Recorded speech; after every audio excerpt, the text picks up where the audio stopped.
Hello everyone, it's me Nishan and welcome back to my new video. তো আমি কিন্তু আজকে শাক ভাজি করব, তাও গ্রামের শাক। আর এটা হচ্ছে কলা গাছ ভাজি। তোমরা কে খেয়েছো বলো তো? আমি তো খাই নাই, তো আজকে ট্রাই করব।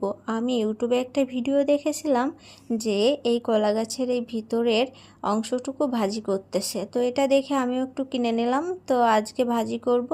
আর এদিকে শাকগুলো ধুয়ে পরিষ্কার করে নিচ্ছি আর একটু ছোট করে কেটে নেব। তারপর দিয়ে দিলাম মরিচ, পেঁয়াজ আর রসুন কুচি।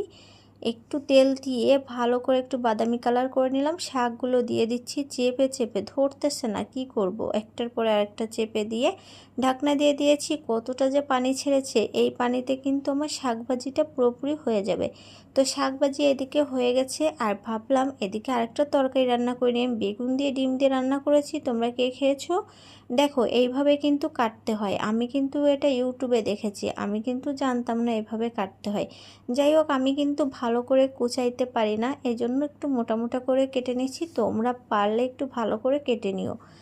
আর এখানে কিন্তু আমি তেল দিয়ে দিলাম, মরিচ, পেঁয়াজ আর হচ্ছে রসুন দিয়ে একটু গোটা জিরা দিয়ে ভাজি করব।